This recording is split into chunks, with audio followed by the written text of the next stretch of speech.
out. It just goes down really light, and when you are marking, you want to use a super light hand.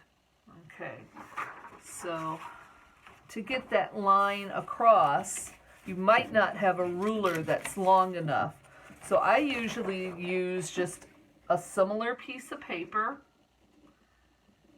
and as long as I make my edges parallel on either, following to the sides, you know that this is going to be parallel here and perpendicular this way. So that said, my ruler,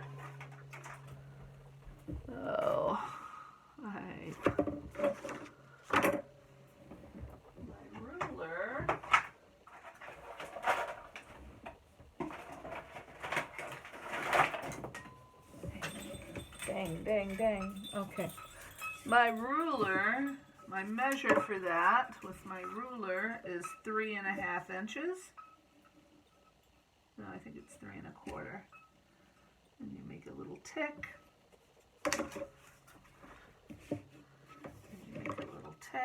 This is from the edge of the paper. And then I can line up to, so I'm parallel and perpendicular.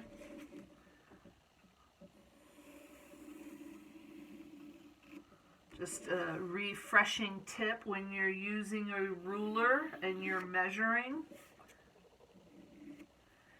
or any kind of straight edge, give yourself 2 wide fingers, and that will help steady it when you're dragging your line.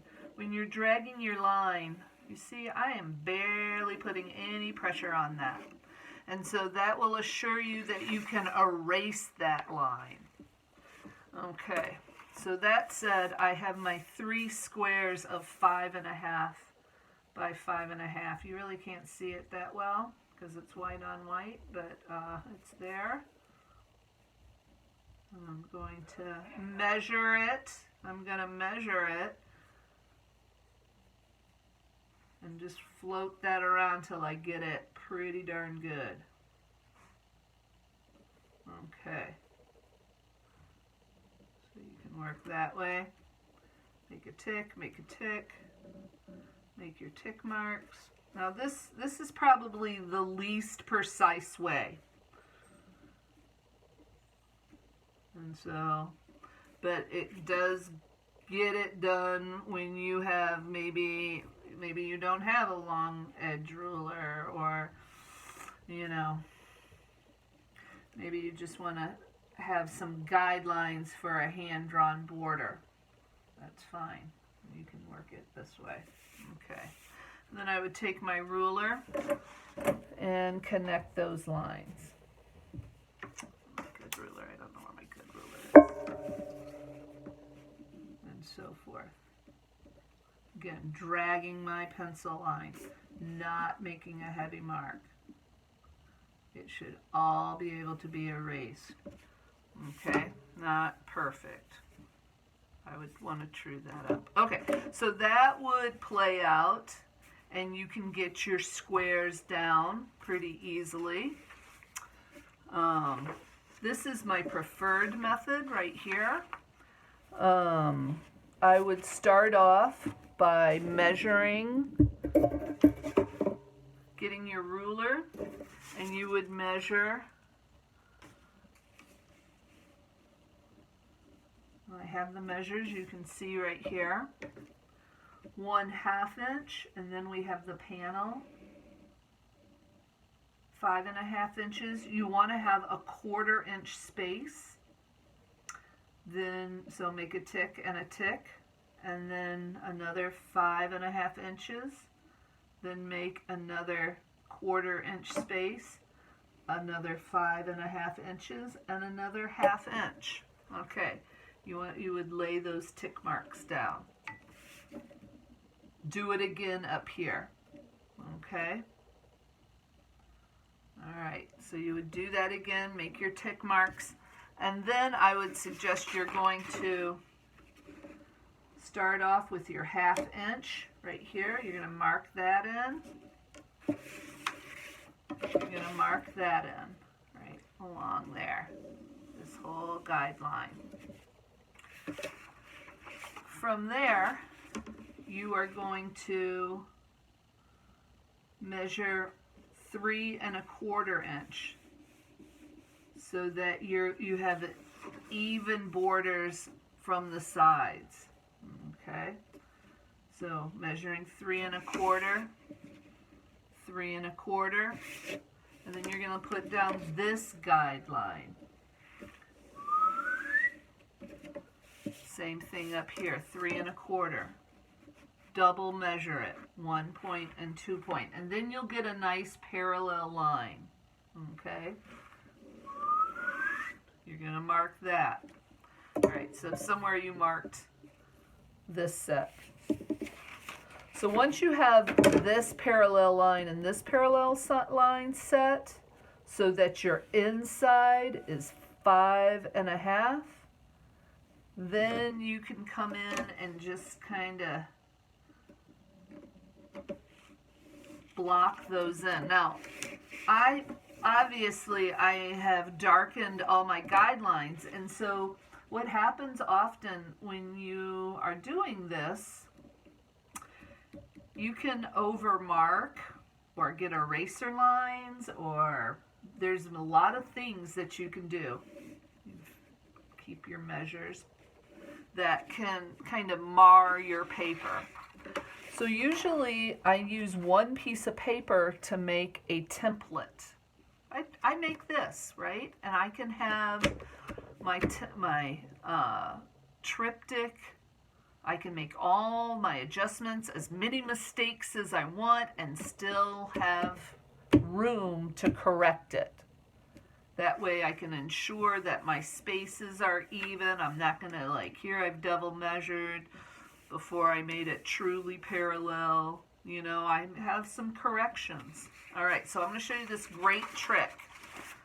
You make sure your paper stack is square. Super important. You want to make sure your edges are nice and parallel to each other. And you have a stack here. You have another piece of paper underneath that. And so what I like to do, find some sharp pen. It can be a sewing pen, it can be a needle, whatever you have on hand. And right at your cross points, you're going to put your pen there, and you're going to do a little dig in. Boom, boom. You're just going to do that on all your points. You will not see this when you draw your lines in. So what I'm doing, I'm transferring this little tick mark to the paper below. And so once you measure and transfer your tick marks, you should be able to plot out your squares pretty darn perfectly without any guidelines at all. It's all been pre-measured. Okay, so I don't know if you can see where my tick marks are. I've got, maybe I'll just give you a little. Right there, and there. Okay. So then you just start with lining up your ruler, and you can almost feel it with your pencil, where your pencil goes into the little tick mark. So line that up, and then softly drag your pencil. And then you don't have to cross over in here. You're leaving that area really fresh and nice. And so forth. All right. And once you kind of see it, you can, if you have to make an adjustment, it doesn't really show that much. All right. So I'd have my 3 lines. All right. And for the power of demonstration, I actually have a finished one below this. But all those lines just kind of plot into place then. And that is pretty easy. Oh, I see you're seeing my top of my head. Okay. Okay. And so you can play it out that way. And so this is my layout all finished that way. So this layout is for 3 square panels. And that would not probably be panels that fold on each other. Okay. All right. So, but I think you saw in the historical slides ones that do fold. And so if you want to try that, I have my little demo here. Do that for a minute. Okay. So I figured out some dimensions. And I gave, starting at a 1/2 inch border, which is what the other dimensions had a 1/2 inch border. But then I gave another little 1/4 inch right here, like so. Okay. And then we have our 1/4 inch border. I did that so when it folds, you can see that kind of the middle is true to the center picture plane right there. And then the 1/4 inch fold would kind of line up to this point right here. Okay, so there was some math involved. I worked through it. Okay, this line here is still measured and parallel, right? From the edge, 3 1/4, 3 1/4, right? You're still at 5 1/2 in between.